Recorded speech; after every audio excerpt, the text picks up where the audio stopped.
Hello everyone, welcome to uh online solution. मैं हूं अशफाक। स्वागत आप सभी को मेरे चैनल पे। तो कैसे आप सभी, उम्मीद करता हूं कि आप लोग बेहतर होंगे।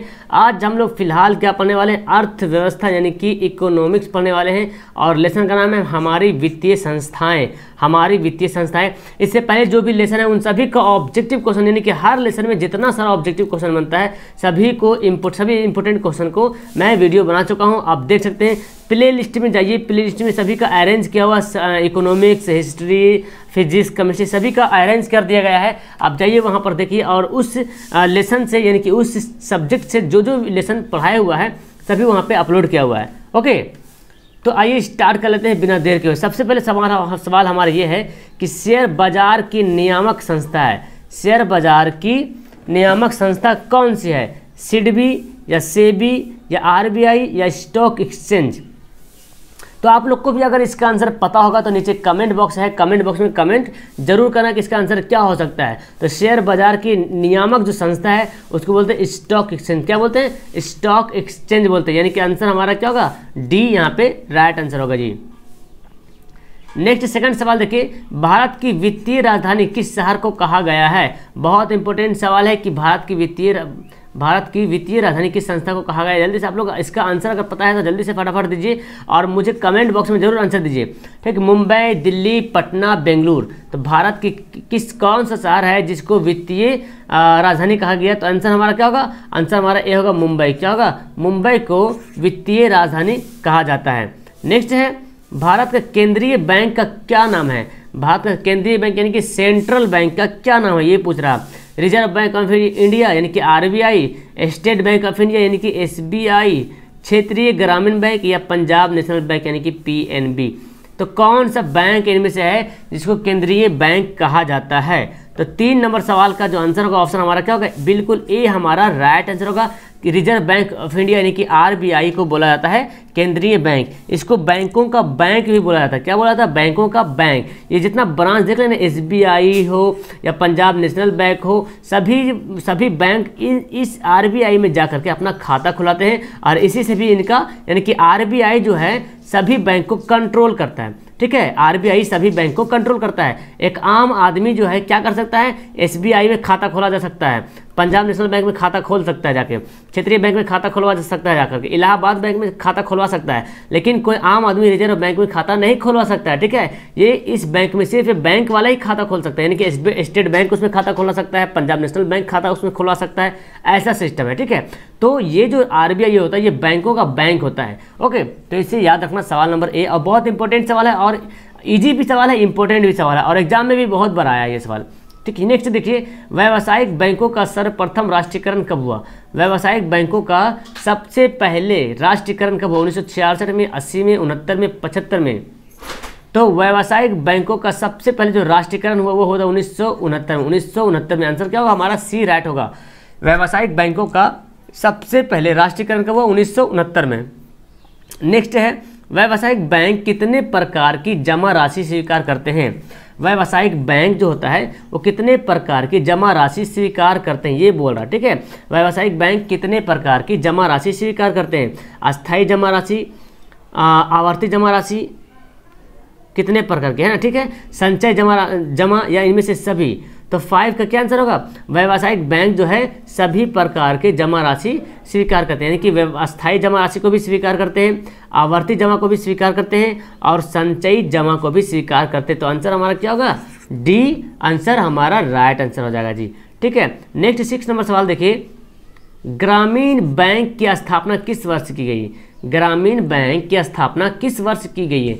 2 अक्टूबर 1975, 5 अक्टूबर 1975, 30 जून 1975, 1 अप्रैल 1975। तो ग्रामीण बैंक की स्थापना कब हुई ये आपको बताना है। तो इसका करेक्ट आंसर होगा 2 अक्टूबर 1975। 2 अक्टूबर 1975 में जो है ग्रामीण बैंक की स्थापना हुई थी और 2 अक्टूबर गांधी जयंती भी हम लोग मनाते हैं। तो याद रखिएगा ग्रामीण बैंक की स्थापना कब हुई थी? 2 अक्टूबर 1975 में। 1975 में याद रखना है। नेक्स्ट यहाँ पे 7वां सवाल है, प्रत्यक्ष कर। प्रत्यक्ष मतलब तो डायरेक्ट। प्रत्यक्ष कर के अंतर्गत निम्न में से किसे शामिल किया गया? यानी कि डायरेक्ट कर कौन है इनमें से कौन है जिसको डायरेक्ट कर बोला गया है? कर के मतलब होता है क्या? टैक्स। क्या होता है? टैक्स। यानी कि डायरेक्ट टैक्स के अंतर्गत जो है इनमें से किसको रखा गया है, किसको शामिल किया गया है, आयकर को या उत्पाद कर को या बिक्री कर को या इनमें से कोई नहीं। तो प्रत्यक्ष कर के अंतर्गत जो है रखा गया वो आयकर को, किसको रखा गया, आयकर को रखा गया। यानी कि आंसर हमारा क्या होगा, ए आंसर यहाँ पे राइट आंसर हो जाएगा जी। नेक्स्ट आपका सवाल नंबर 8 देखिए क्या बोलता है, बिहार के वित्त का सर्वाधिक महत्वपूर्ण संस्थागत समूह कौन है। बिहार के वित्त का, वित्त मतलब इनकम, ये जो पैसा होता है उसके बारे में बोल रहा है। वित्त का सबसे अधिक महत्वपूर्ण संस्थागत कौन है, सहकारी सहकारी बैंक है या व्यावसायिक बैंक है या राष्ट्रीय संस्थाएं हैं या राजकीय संस्थाएं हैं। तो 8 का राइट आंसर क्या होगा, 8 का आंसर होगा हमारा बी होगा, 8 का बी जो होगा करेक्ट आंसर होगा। बिहार के वित्त का सबसे महत्वपूर्ण संस्थागत जो है वो व्यावसायिक बैंक है। आंसर हमारा क्या होगा, बी राइट होगा। नेक्स्ट 9 नंबर सवाल देखिए, निम्न में से कौन संस्थागत वित्तीय संस्थाओं के उदाहरण है। इनमें से कौन संस्थागत है जो वित्तीय संस्थानों के उदाहरण है, क्या होगा, वित्तीय संस्थानों के उदाहरण है। तो देखिए ऑप्शन महाजन, व्यापारी, रिश्तेदार या क्षेत्रीय ग्रामीण बैंक। वित्तीय यानी कि जो पैसा प्रदान कर सकता है इस टाइप का। तो 9 का क्या आंसर होगा, हमारा डी आंसर करेक्ट होगा, क्योंकि बोला वित्तीय संस्थागत यानी कि जो पैसा वगैरह के बारे में जो संस्था चलाती है। तो आप देख सकते हैं क्षेत्रीय ग्रामीण बैंक में तो पैसा का ही काम होता है। तो इस तरह से हमारा आंसर डी राइट हो जाएगा। नेक्स्ट यहाँ पे देखिए 10वां सवाल, वित्तीय संस्थाओं में किन संस्थाओं को सम्मिलित किया गया है। वित्तीय संस्था जो होता है उसमें कौन कौन संस्था को शामिल किया गया है, व्यावसायिक बैंक को, सहकारी साख समितियों को या बीमा कंपनियों को या इनमें से सभी को। तो 10 नंबर का जो आंसर देखा जाए तो इनमें से सभी होगा, क्योंकि सभी जो ऑप्शन देख रहे हैं सहकारी, तो व्यावसायिक बैंक तो है, ये बैंक में तो पैसा का कम होगा ही। ये बीमा कंपनी क्या होता है, जैसे LIC वगैरह का नाम सुने होंगे, ये बीमा, तो LIC में भी पैसा का ही काम होता है। सहकारी साख समितियाँ, तो सहकारी साख समितियों में भी पैसा वगैरह का काम चलता है, यानी कि ऑप्शन हमारा क्या होगा, डी राइट होगा। नेक्स्ट देखिए, भारत में वित्तीय संस्थाओं के मुख्य रूप कितने हैं।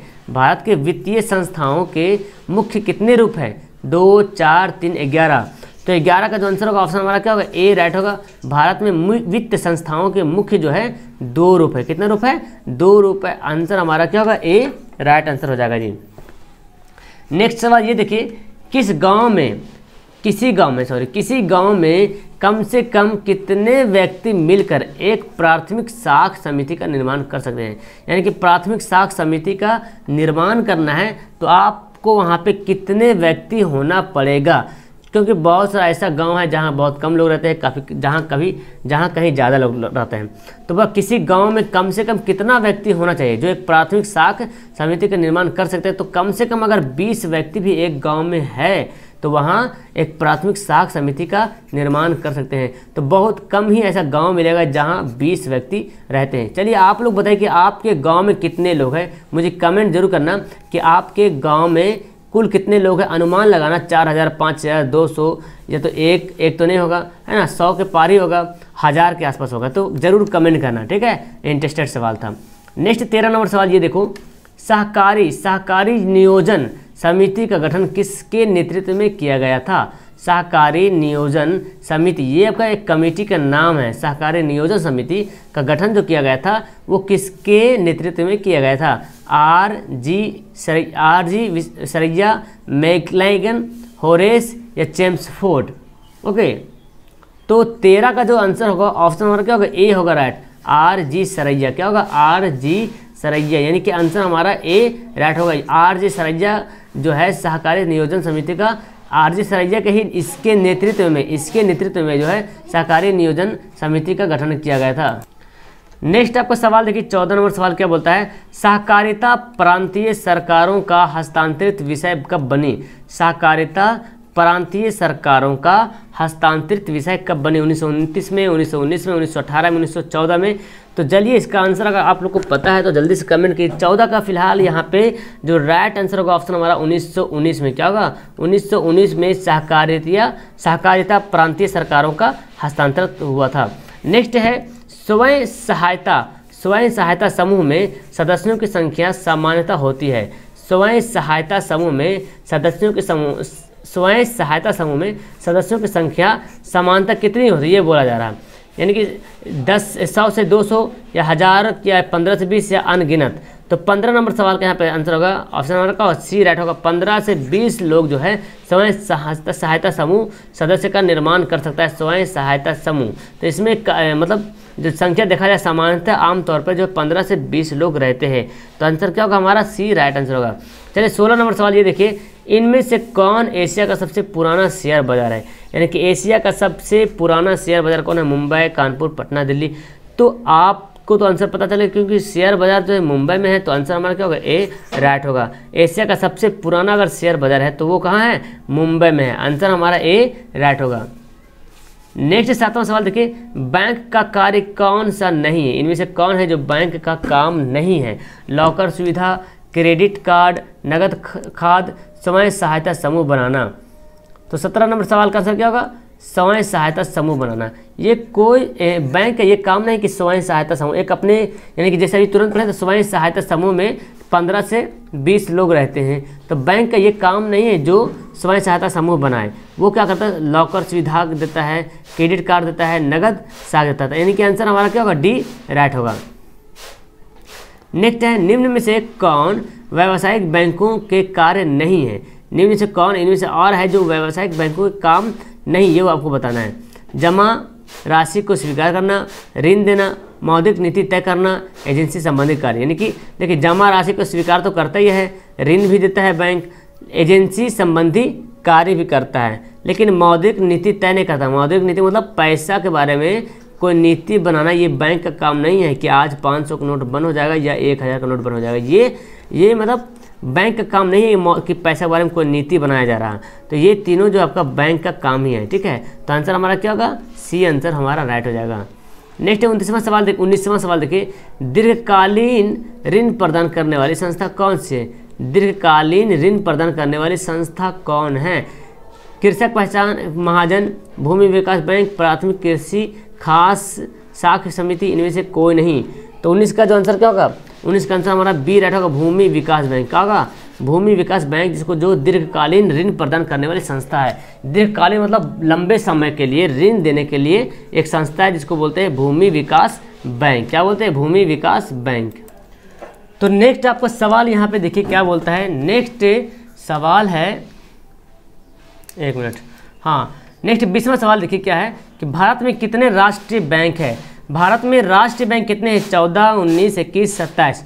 तो अभी वर्तमान में भारत में 19 राष्ट्रीय बैंक, कितना है? 19 राष्ट्रीय बैंक है। नेक्स्ट देखो 21वां सवाल है, देश में अभी कार्यरत क्षेत्रीय ग्रामीण बैंकों की संख्या कितनी है? यानी कि वर्तमान में देश में अभी क्षेत्रीय बैंक की संख्या कितनी, ये बताया जा रहा है। तो 21 का राइट आंसर क्या होगा? 196। आंसर हमारा डी राइट आंसर हो जाएगा जी। ओके, नेक्स्ट 22वां सवाल देखो, व्यावसायिक बैंकों द्वारा स्वीकार किए गए जमा में शामिल नहीं है।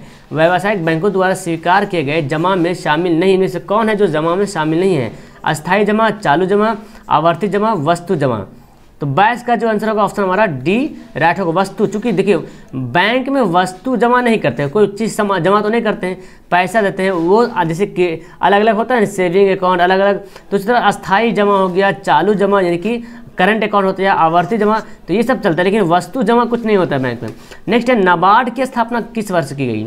नाबार्ड NABARD, ये आपका नाबार्ड जो है आपका ग्रामीण क्षेत्रों में, ग्रामीण जो है उसके लिए, किसानों के लिए जो ये बैंक जो है जो काम करते थे। एक नाबार्ड भी एक तरह से बैंक के काम करती है। तो उसकी स्थापना कब हुई थी?